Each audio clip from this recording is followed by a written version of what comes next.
जय हिंद दोस्तों। आज बीजेपी का संकल्प पत्र आ चुका है तो उसी पे बात करूंगा। साथ ही साथ कांग्रेस के मैनिफेस्टो पे भी बात करूंगा कि हिमाचल में 12 तारीख को जो वोट पड़ने हैं उसको लेकर क्या कुछ दोनों पार्टियां कह रही हैं। सबसे पहले बात बीजेपी की करना जरूरी है क्योंकि सत्ता पे वो काबिज है, सेंटर में उनकी सरकार है, डबल इंजन सरकार है। तो डबल इंजन सरकार में क्या कुछ कहा है वो आपके लिए जानना बेहद जरूरी है। मैनिफेस्टो बोलता है कि चुनकर वो आते हैं तो यूनिफॉर्म सिविल कोड के लिए कमेटी बनाई जाएगी। लेकिन अगर यूनिफॉर्म सिविल कोड की बात करें तो लगभग ये समझा जाता है कि कहीं ना कहीं मुस्लिम को यहाँ पे टारगेट करने की कोशिश बीजेपी की तरफ से की जाती है। लेकिन अगर हिमाचल प्रदेश की बात करें तो कुल आबादी का 2% हिस्सा जो है वो मुस्लिम आबादी है, तो शायद यहाँ पे ये काम उनका ज़्यादा नहीं कर पाएगा। इसी के साथ उन्होंने कहा है कि हम अगर सत्ता में आते हैं तो 8 लाख नौकरियाँ हिमाचल के लोगों को देंगे। और लेकिन सबसे बड़ा सवाल है कि जब आप पिछले 5 साल में देखते हैं तो जयराम सरकार ये कबूल करती है कि हम सिर्फ 60,000 लोगों को नौकरियां दे पाए हैं। लेकिन जब वास्तविक आंकड़े आप खोजेंगे तो आप ये पाएंगे कि 30,000 के आसपास नौकरियां जो हैं जयराम सरकार ने पिछले 5 सालों में दी हैं। भाई इसके साथ एक चीज और बड़ी अहम है कि 8.5 से 9 लाख लोग हिमाचल प्रदेश में बेरोजगार हैं और हिमाचल प्रदेश टॉप 6 ऐसे राज्यों में शामिल है जहां पर सबसे ज्यादा बेरोजगारी है। इसके अलावा पक्की सड़कों को जोड़ने का, गांव को पक्की सड़कों से जोड़ने का वादा किया गया है, दावा किया गया है, जो अटल बिहारी वाजपेयी जी बहुत पहले करके जा चुके हैं। शक्ति नामक कार्यक्रम की शुरुआत होगी जिसमें बुनियादी ढांचे और परिवहन का विकास किया जाएगा। इसके अलावा जो है शहीद सैनिकों के परिजनों को राशि बढ़ा के दी जाएगी। 12वीं कक्षा में टॉप करने वाली छात्राओं को 2,500 रुपये की हर महीने स्कॉलरशिप मिलेगी। लेकिन सवाल यह है कि इसी प्रकार से आपने लैपटॉप देने का वादा किया था और अभी भी बच्चे इंतजार कर रहे हैं कि उनका लैपटॉप कब उनको मिलेगा। अब 5 सालों में कितने बच्चों को लैपटॉप मिला वो शायद आपको बहुत अच्छे से पता होगा।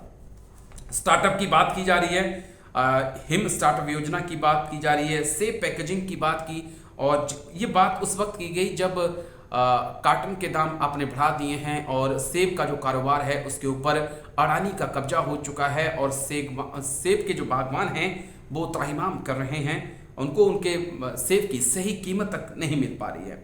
इसके अलावा जो है आपने 9 मेडिकल कॉलेज खोलने का वादा किया है, यानी कि लगभग हर जिले में एक मेडिकल कॉलेज खोला जाएगा और 2 गर्ल्स हॉस्टल जो है वो भी खोलने की बात बीजेपी के संकल्प पत्र में है। लेकिन जब हम कांग्रेस की तरफ बढ़ेंगे, उन्होंने क्या कुछ कहा है। कांग्रेस की तरफ से प्रतिज्ञा पत्र जो है वो जारी किया गया। उसमें क्या कुछ कहा है वो आपके लिए जानना बेहद जरूरी है।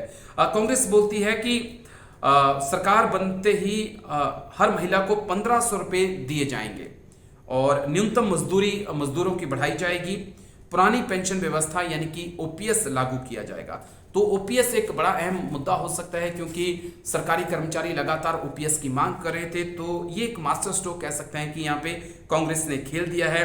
न्यूनतम मजदूरी बढ़ाने का जो फैसला है वो भी एक अच्छा फैसला है और हर महिला को 1,500 रुपये अगर दिए जाते हैं हर महीने तो ये भी काफी अच्छी पहल एक हो सकती है। इसके अलावा क्या कुछ कांग्रेस का मैनिफेस्टो बोलता है, युवाओं को 5 लाख सरकारी नौकरी 5 साल में देंगे। कहां से इतनी नौकरियां लाएंगे ये कांग्रेस की आला कमान शायद ही सत्ता में चुन के आए तभी बता पाएगी। और लेकिन एक चीज कही है कि पहली कैबिनेट मीटिंग में 1 लाख नौकरी निकाली जाएंगी देने का ऐलान जो है वो कांग्रेस के मैनिफेस्टो में किया गया है।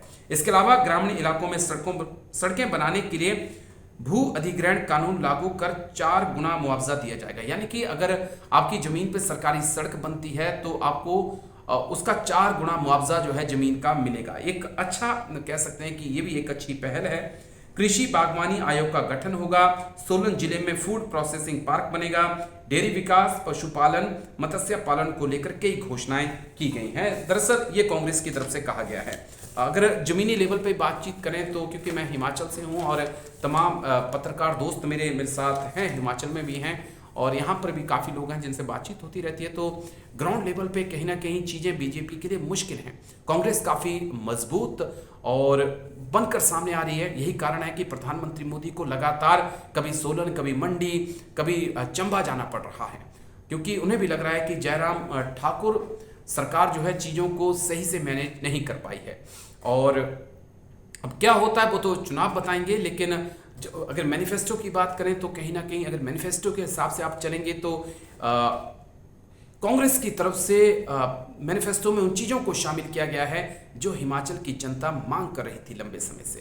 तो इसी पर अब वोटिंग होनी है 12 तारीख को। लेट्स सी क्या किसकी तरफ वोट पड़ते हैं क्या नहीं पड़ते हैं, ये तो जब नतीजे आएंगे तभी जाकर पता चलेगा। लेकिन हाँ, मैनिफेस्टो दोनों पार्टियों का सामने आ चुका है और आप जरूर मैनिफेस्टो पढ़िएगा और अपने अपने, फिर मैं कहूँगा कि अपने अपने विधायक के चेहरे पर वोट दीजिएगा, ना सीएम के चेहरे पर वोट दीजिएगा, ना पीएम के चेहरे पर वोट दीजिएगा। क्योंकि अगर आप वोट देंगे तो कल उनसे आप सवाल पूछ सकते हैं कि मैंने आपको वोट दिया था, आपने मेरे वोट का क्या किया।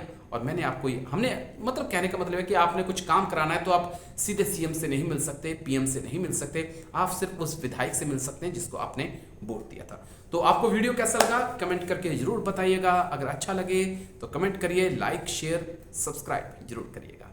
जय हिंद, वंदे मातरम।